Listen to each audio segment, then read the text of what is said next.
Well, jeepers! You're listening to Smash or Pass. Hello everyone, welcome back to another interview on the JayBee and Milly channel. I am JayBee and of course with me is Milly. Hi. We have Dan, Hi.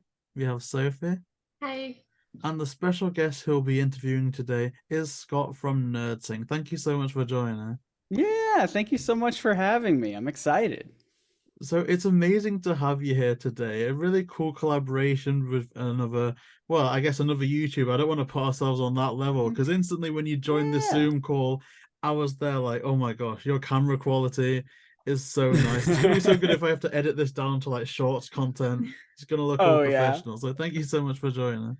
absolutely. I always say this, I'm always playing around with different lighting and everything. So I like just installed new lights above me today and I have to fiddle around with it because you can see a nice big reflection off the top of my nice shiny head right here. So I still got a lot to work on, but appreciate it.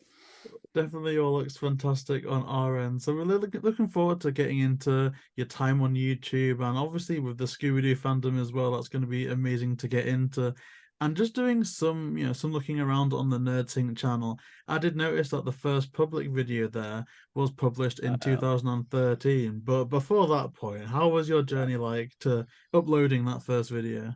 Yeah, so I mean I love YouTube, still do. It's like the number one thing I watch constantly all day. I've always got like a YouTube video playing in the background as I do pretty much anything. And it's been that way gosh, ever since I could even create a YouTube account or even before then. And I had some friends who were also in that, wanted to make videos. So like the first stuff that we ended up doing back when we were in high school.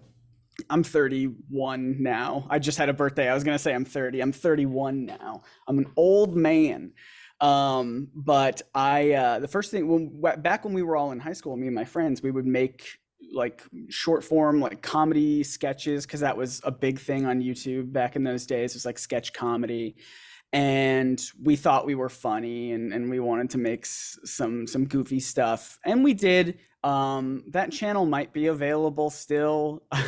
I don't remember, but that's sort of the thing that we did. We just all got together, me, my buddy Josh, and my buddy Cody, and we would just all just make some videos together. And that didn't really take off the way that we thought it would, surprising no one. But I still was really in love with this like format of making videos.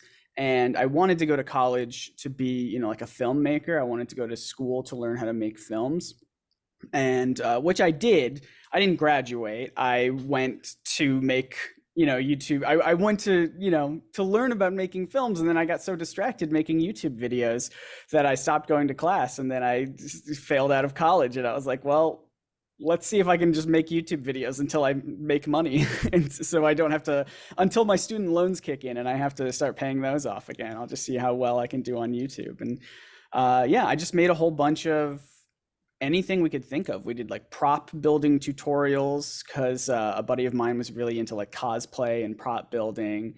I did like After Effects tutorials because I was really into like, visual effects. And I don't know, we would just do anything that was interesting to us. And the thing that sort of kickstarted the channel was when I started making videos about comic book characters and superheroes. And that was always stuff that I was interested in as a kid. And yeah, it was just around like 2014-ish was when I made a video that like really went big for me for the first time. And I was like, all right, maybe I can do this. Maybe I can do this full time. And it's been that way ever since. It's really interesting to hear that evolution because I think we were in a similar position where we didn't just start off doing Scooby Doo. It ultimately had to get to that stage. And so with that in mind, and like you said, listening to YouTube videos and always having something playing, is there any content creators in particular that you feel kind of influenced you on your journey? Oh gosh, I mean, way back in the day when we were doing like After Effects tutorials and prop building stuff, a huge influence for me and my friends was Indie Mogul back in the day. I don't know if anyone's familiar with them. They did a lot of like backyard effects, props, and stuff like that. Huge, like super cheap budget, like how to do this big Hollywood effect for like $15. And it was like, that's so helpful for so many people. Indie Mogul's still going around. It's definitely a different flavor of Indie Mogul than what it was back in those days. But that was huge. Other channels like, you know, Film Riot, Video Copilot, all sorts of that stuff, really into filmmaking. And then like the thing that started getting me to like really think about media differently especially when I started diving into comic books and stuff was PBS Idea Channel was a huge influence for me. Mike Rugnetta is still one of like simultaneously one of the funniest and smartest people that I've ever met.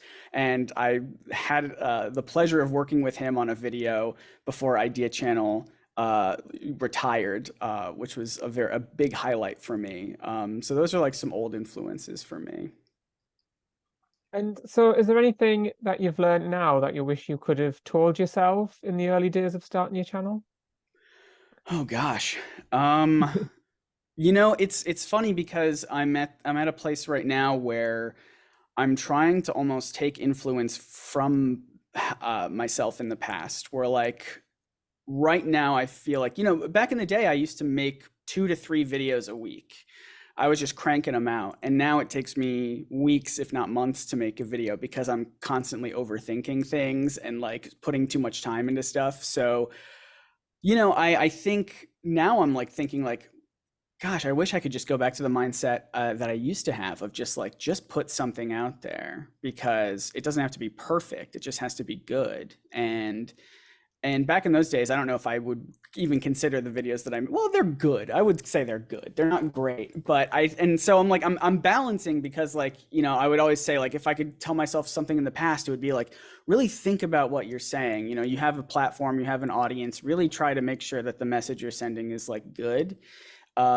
Which is part of why it takes me so long to make a video, because I'm always overthinking, like, did I say this right? Should I have done this? What's the message of this thing?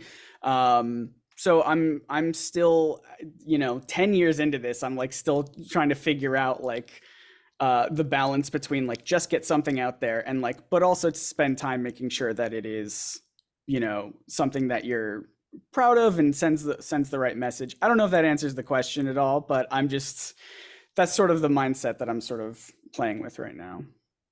No, sure. Like reflecting back and like your past self and improving and getting that good medium is always really positive and great advice. What were some of your goals when first starting YouTube, and how do they compare to your goals on YouTube now?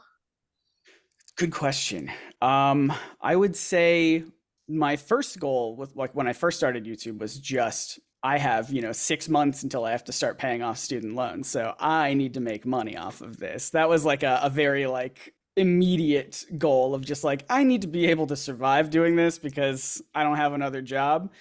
But after that, I think it was just, I didn't really have a goal for the longest period of time, other than just like the typical YouTube, like, all right, let's hit the next milestone of like, let's get 100,000 subscribers. Let's get 500,000 subscribers. Nowadays, I feel like my goals are a lot more, like less quantifiable, I guess. And it's just like, I really want to be able to continue to work with really cool people, and like I want to be able to work with other YouTubers who I look up to and other creators, and just be able to, you know, be a part of that sort of community.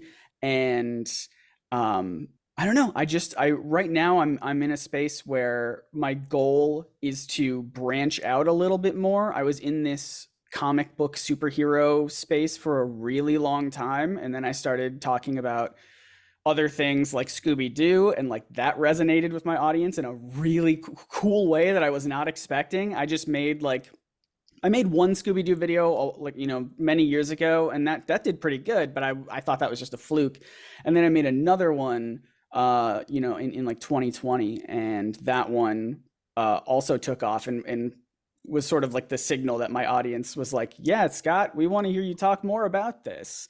So over the last couple of years, my goal has been to try and push the boundaries of like what I think people would be interested to hear me talking about. And sometimes that works, sometimes that doesn't work, but I just want to be able to, I guess, not put myself in a box, I guess, and just sort of talk about all the cool stuff that interests me and hope that it works. Definitely. I think numbers is something so weird on YouTube because there's been situations where Millie and I have put hours into making this video. This was back in our Animal Crossing days, and that would be to the tune of maybe like 30 views within a week. And then we just recorded impulsively driving a Mario Kart home circuit down the stairs. And within a couple of hours that I'd racked up a couple of thousand views, which, you know, to have that experience without it being, you know, a YouTube short is crazy. So on the reverse side, is there any of your content that you kind of wish got more views and more attention? And on the reverse side of that, some of the videos that maybe surpassed your expectations in that regard? Oh my gosh, it always works out that way. I can't be, I have to stop being surprised when it works out that way, because I believe one of, if not my most viewed video ever is one about like what happened, where was the character Sabretooth in the movie Logan, you know, the Wolverine movie Logan. It's like, what happened to that character? Why wasn't he in the movie? And that sort of thing. And that video has so many editing errors in it, like just so obvious editing errors, like graphics didn't load in properly. There's like color tone bars that are just like, you know, where media is not available and your computer's like, I don't know, we'll just put a filler in here. And it just exploded. And so I'm like, wow, it's really frustrating that like one of my most popular videos is one that is a little sloppy. And then on the flip side of that, I made a video, I'll give you one just recently. I made a video about a Barbie video game from my wife's childhood. She was like, Barbie movie's coming out. We're going to talk about, you know, she's like, I played this game growing up. And I'm like, I've never played it. Let's make a video of us playing this game.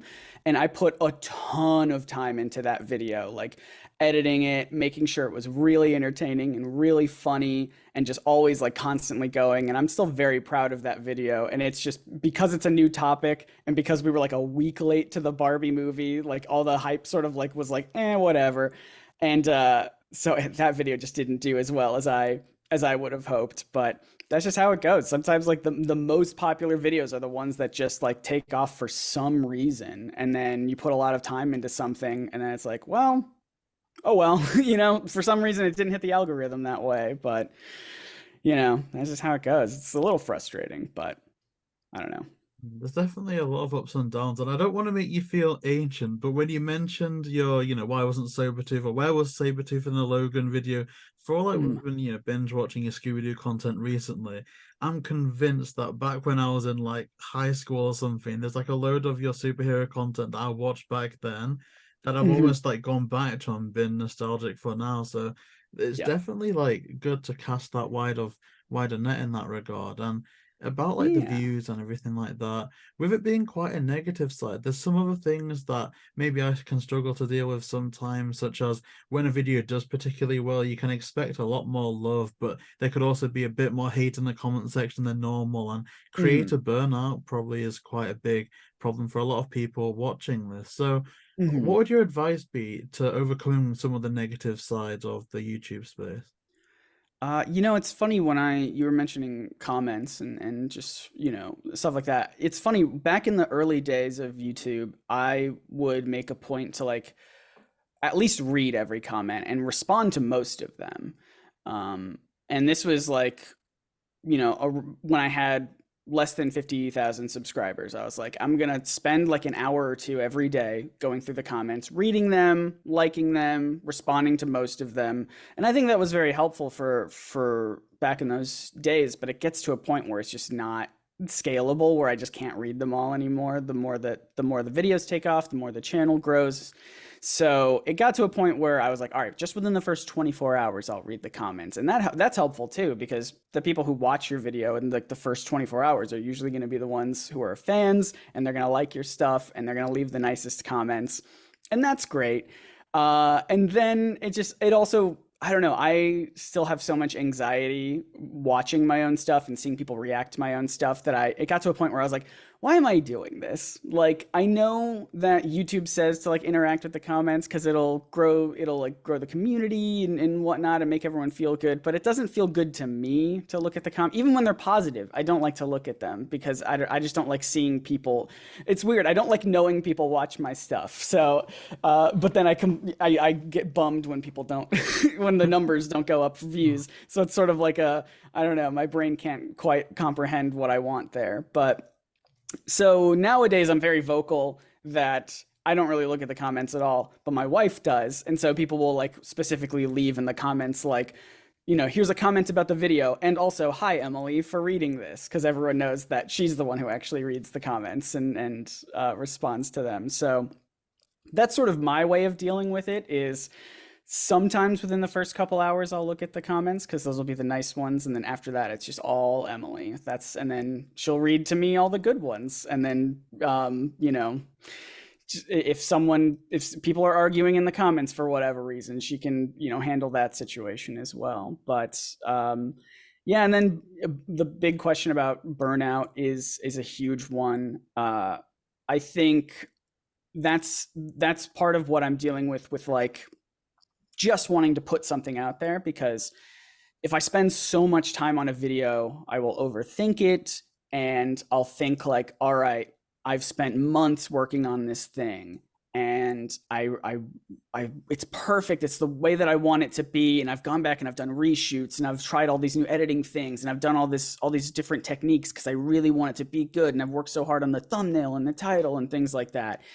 And then I put it out there and it doesn't get many views. And like, that is the most demotivating thing for me, is like when I've spent all this time building up this thing in my head of like, this is going to be huge. This is going to be the next video that gets, you know, that blows up on my channel. And as we discussed, like, it doesn't usually happen that way. It's usually the one that you just throw out there because something is like culturally relevant, or like for whatever reason, the algorithm picks it up, and then it's like, boom, that one explodes. But the one that I spend so much time on doesn't, and then that makes me feel like, what am I even doing? You know? So I think that's part of why I'm trying to get back in the mindset of like, just make something, and it doesn't have to be perfect. Just throw it out there, and then move on to the next one. You know, still make sure that it's good and that you're proud of it, but it doesn't have to be, I don't know. I think it's hard to put so much pressure on a video to be like, this is the one thing. This is the thing I've been working on for so long that's going to explode and it's going to be great. And then, I don't know, you just can't put that much pressure on it. And I'm trying not to these days. Yeah, or it can get consuming, tracking how many views it did, how it performs, if it's a 1 out of 10 video, stuff like that. It can become a lot. And there is things on the reverse side of that we all love about making content. Is there something about your time creating content that you've enjoyed the most? Like on a project to project basis, or just like in general, as long as I've been doing this? I guess just in general, the thing that you kind of enjoy the most about content creating and that's kind of kept it going for you. I think the biggest thing for me is getting occasional recognition from people that I look up to is like huge for me, because I can get, you know, hundreds of nice comments, but then I get one like DM from like another creator friend of mine who's like, dude, great video. And I'm like, oh, that's the best. That's so good. It's because it's like, this is someone I look up to and is a friend or colleague, if you can call people that in the YouTube space. But it's just like that is so helpful and motivating for me to continue to be like, this person whose videos that I like says that they liked my video, so I need to keep making more of them, because clearly that I'm good at it, I guess. So I think that's been a huge motivating factor for me. That's amazing. And I guess from the entire time you spent content creating, is there a particular moment, or I know you said that the messages you get are quite, you know, prominent for you as well. Is there just a one moment that stands out to you from that entire time? Oh gosh. I mean, I mentioned it earlier, but like getting to work with Mike Rugnetta on Idea Channel was like huge for me. I mean, that was a person who was a massive inspiration for how I made videos, how I even like decorated my set back in the day. Like if anyone is not familiar, he used to stand in a corner with records on the walls, and then I used to stand in a corner with comic books on the walls, and it was just I just wanted to emulate everything that he was doing. And just a couple of years in, right before, maybe like a year or so before he retired that channel, it was just, I got like a message from him being like, hey, do you want to work on a video? And I'm like, yes, that's all I've ever wanted to do. So that was huge for me. And I think it still continues to be a very big highlight for me to be able to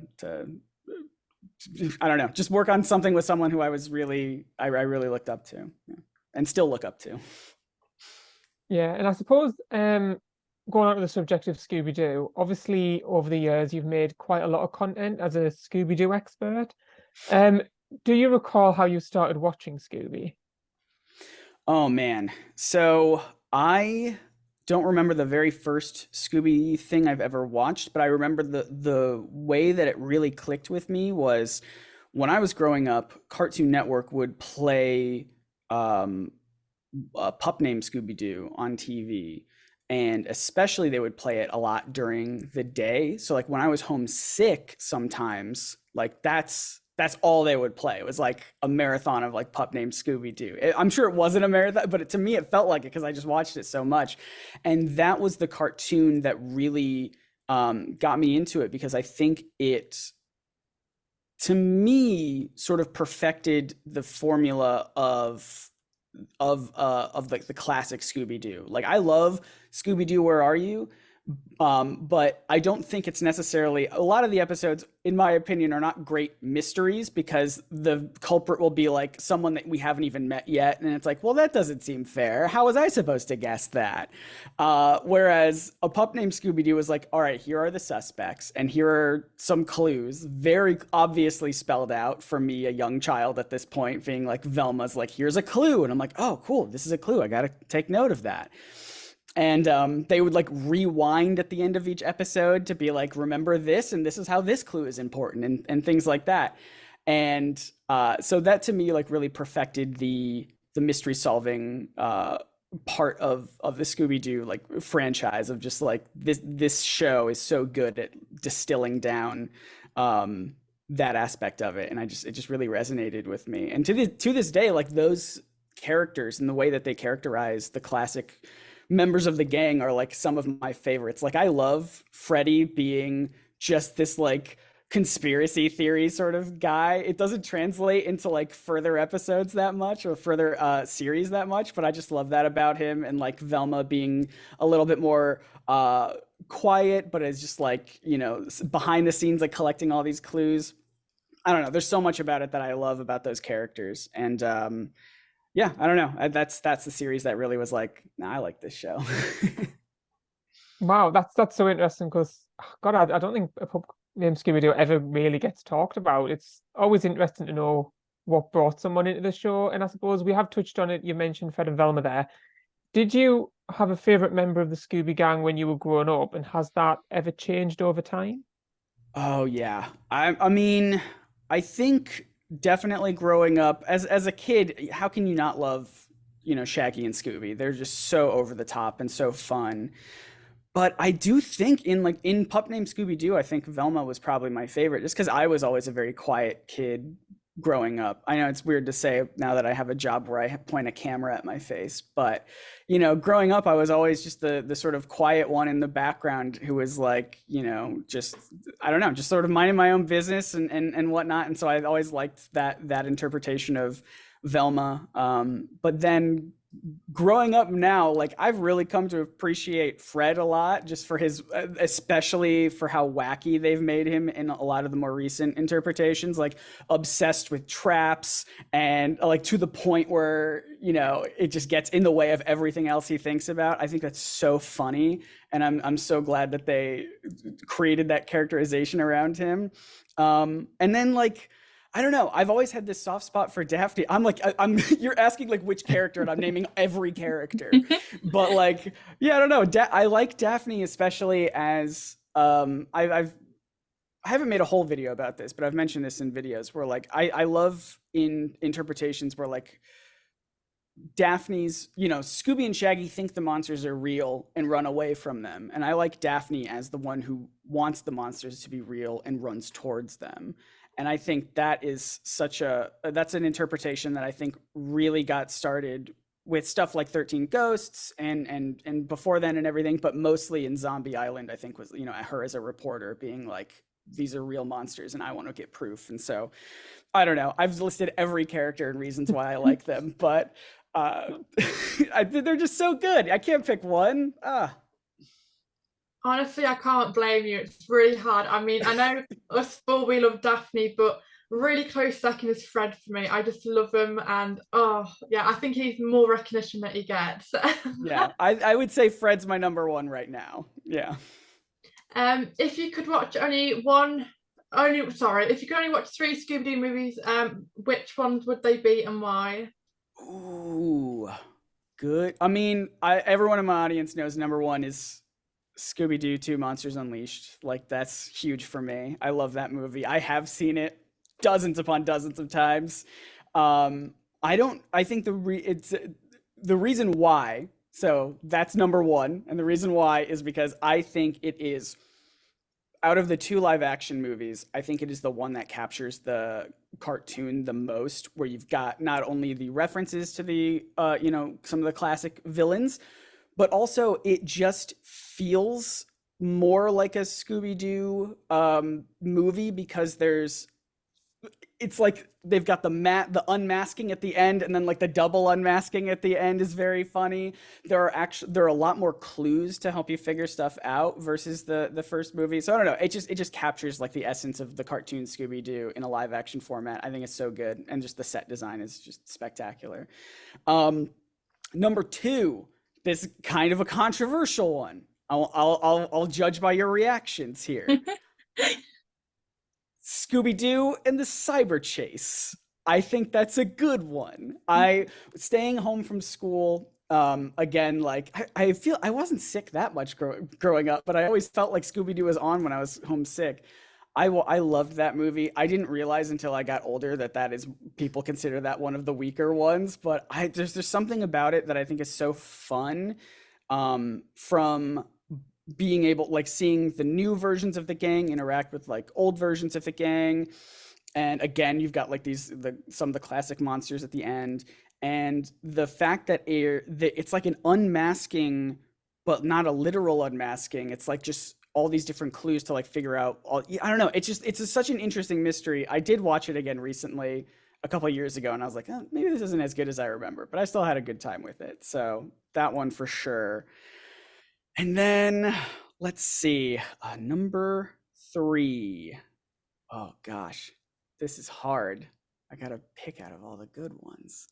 I'm probably going to say Witch's Ghost.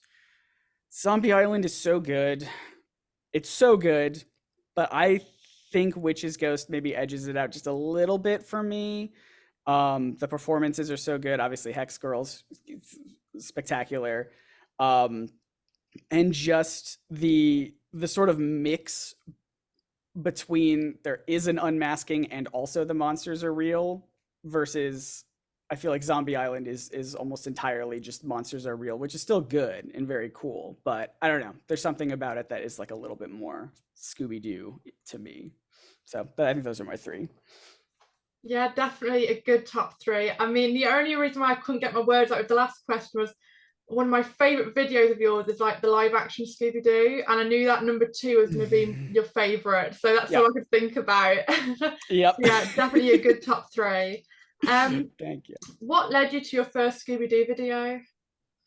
Oh gosh, so the very first one I believe that I made was about Shaggy being vegetarian, and I think I just heard that, like I read it somewhere, and it like Scooby Doo wasn't trending or anything like that. I was just like, this is a cool thing, and I like Scooby Doo. I'm going to talk about this. And so I just made a video about like how, in later interpretations of Casey Kasem voicing Shaggy. Shaggy's a vegetarian because Casey Kasem was a vegetarian or vegan. And I just thought that was really interesting because I can't think of many animated characters who are vegetarian. So it just added a little bit more texture to this character who is already really interesting. And so I don't know. I made that. I don't even remember why. I think I just read it in an article and I was like, this is cool. I should make a video about this. And it ended up doing pretty good, surprisingly well. And then I just didn't touch Scooby Doo in a video for like years after that. I don't know why. I was like, well, that must have been a fluke. But yeah, that's what I did. It's incredible because I'm sure we could all pick, a favorite Scooby-Doo video that you've made, like just to like point a few out. With the one with the live action ones, I think it was actually C. Ernst Half himself that linked us that video when we interviewed him. So that was like a really cool experience. And the one about the scariest villains, I'm sure I listened to that at work one day when I wasn't really supposed to be like doing other stuff. I just like had it on. But is there one that you would personally pick out that of all the Scooby-Doo content you've made that you're the most proud of? Oh gosh. I mean, I made probably the big, I always call it my big Scooby-Doo video. It's the one where I just do a critical analysis of the entire franchise. Just because I've been sitting on that idea for years. I was like, there's this really interesting like philosophy of horror that like divides it into like 3 different camps, and like Scooby-Doo as a franchise touches on all 3 of these different camps of like a horror idea.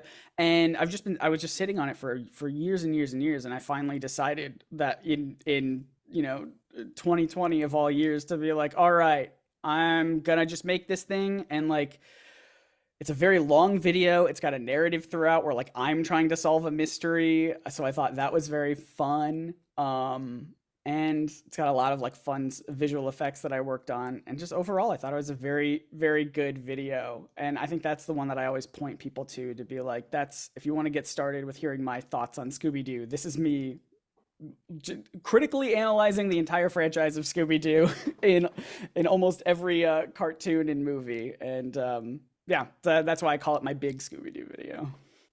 That was definitely a really good one. And I think almost with the title of it being, the franchise that almost contradicts itself in a lot of ways, I think almost became like telling the future almost with the state that we're in now, with like all the things that have been going on with Warner Brothers Discovery and all that. And I know that one of the videos that we kind of first started to interact on was the one about Crypto 2. And I guess to pick your brain about that a little bit, now that everything's come out, that it was never cancelled. I mean, we were on the exact same wavelength that the Mystery Pups was cancelled, and that very same day the Crypto 2 movie was leaked. This has to be connected. And now it's like, I guess not. So like, what's your updated take on all that? Gosh, it caught me at a weird time because just over the past month, I was like wrapping up my wedding to like get married, and then I went on a honeymoon, and so like around the time, and then leading up to that, I was working on videos to like crank out. So like people tagged me in a lot of stuff, but I haven't really been following it. I guess the idea is that they weren't related at all.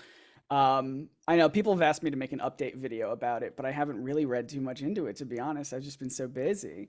But yeah, I don't know. It's definitely everything going on at like Warner Brothers Discovery is so chaotic. It's hard to keep track of like what is and isn't true, and like it's hard to keep track of just what's even happening from a day-to-day basis. So my overall thoughts are just, there are so many talented people who put work into these projects, and I hope that they see the light of day, and I hope that everyone is like fairly compensated for all the work that they do.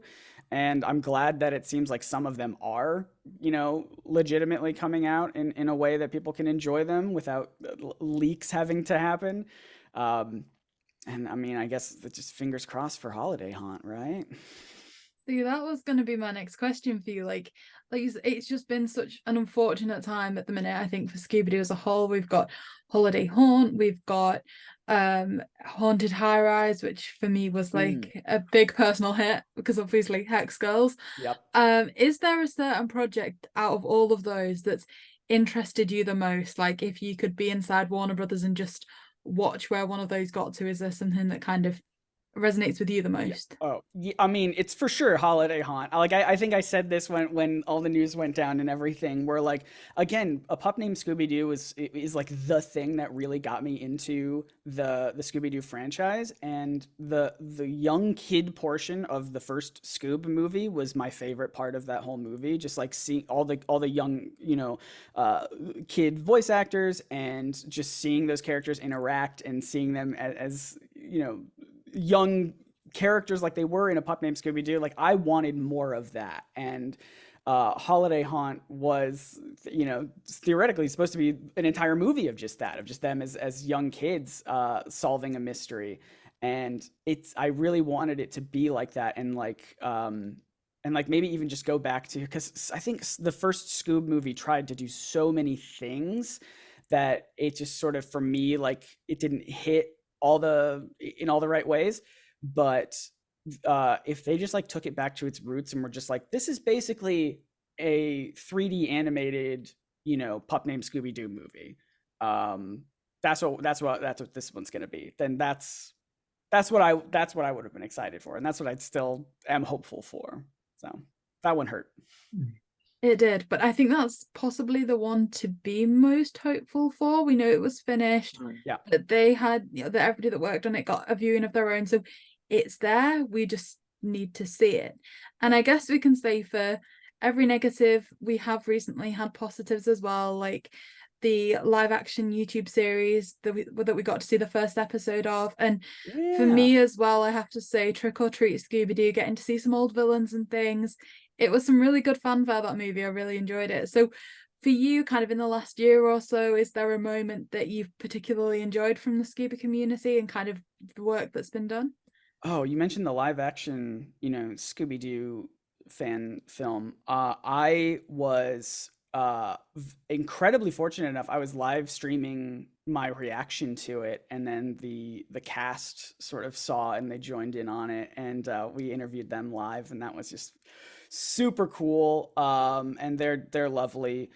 I've just been I've gotten like messages from people who have worked on Scooby-Doo projects, and some of them that have come out, and some of them that haven't. I know there was the Mystery Pups was another one that got axed, unfortunately. But and just seeing, just like having people reach out to me, just who have worked on stuff, who are working on stuff, and just like showing appreciation for, I guess, my voice in this interesting space, I think has been very fulfilling, to be like, all right, so I'm not just like talking into a void, I'm not just like shouting out my thoughts. I mean, even this right now, like getting to meet all of you and talk about this fun little cartoon dog and online, and have people care about the things that I say, the things that we say. It's so fun.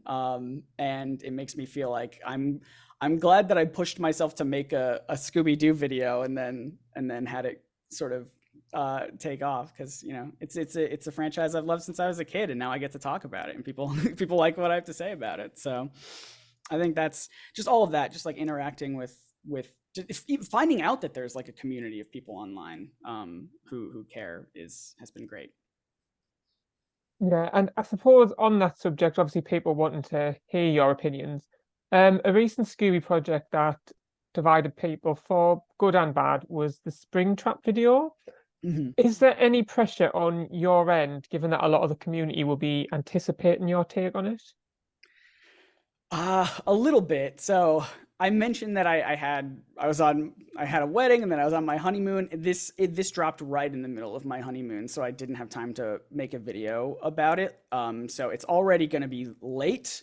So we'll see how people react. If the video, I am working on a video about it, and I've interviewed multiple voice actors, a different animator friend of mine, and also the creator of that short film, to sort of get all the different sides and all the different takes. And then it's starting to balloon into a video about like the ethics of using AI in art. And I'm like, is that what I want to make? Am I going to make a whole video about that now? I don't know. But I just have to get it out before people lose even more interest in this thing, because it's already like 2 weeks old, and it's like, that's old on the internet. So there is pressure a little bit to just like get something out there. And I knew I wanted to, but now the pressure is like, can I deliver something meaningful soon that hasn't already been said, that isn't just going to be like, all right, Scott, we get it. We've heard about this before. So like trying to find my own take on it, my own spin on it. And that's why I've spent time, interviewing people and trying to sort of formulate my thoughts and figure out how to like quote unquote package the video to be like, make it seem unique. But all of that is like internal pressure, like there's not been like actual outreach from people in my community being like, we need your thoughts on this. Like, you need to speak on this. You need to be for or against this sort of a thing. It's more so just like me being like, I think I have an interesting idea. I think I have an interesting take, and I need to make it before people move on to the next thing. Yeah, well, I'm definitely looking forward to that video. And I suppose that leads me into my next question, which would be, are you at liberty to say what stage your video about it's at, or when we can expect to see it, when it'll be released? Hopefully this week. I'm going to try not to spend so much time on it. It was supposed to be out last week, and then I just got too distracted with other stuff. But I'm going to try to just compile all the interviews I have and just compile my thoughts and not turn it into like a huge, hour-long video.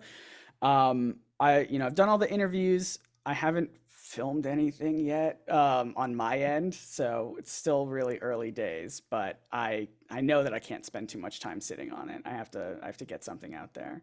But yeah, I think hopefully soon. Well, as soon as you hinted at it, we were all so excited. Like, I love every new video of yours. I think I've watched like all of them by now, so a new one's always good to watch. Where's the best place for people watching to keep up with your content? Oh gosh, the best place, I mean, my content is available on YouTube, so youtube.com / NERDSYNC Productions is the thing, but my channel is just called NERDSYNC. I hesitate to plug any social media platform just because I don't know what's going to be popular next week, whether it's Blue Sky or Threads or X or what have you. But I am on all of those at Scott Niswander. If you want to follow me there, maybe just Instagram. I don't use Instagram enough. Follow me on Instagram. Why not? Also at Scott Niswander.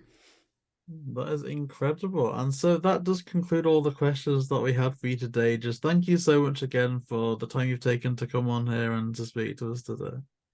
Absolutely. This was so much fun. Thank you so much for having me. Thank you so much. I'll leave any like applicable links in the description down below. But yeah, I guess for the audience, thank you so much for watching another interview on the channel. If you do want to keep up with what we're doing, you can follow our Linktree in the description down below. And if you do want to see more, then please like, comment, and subscribe, and we'll see you next time.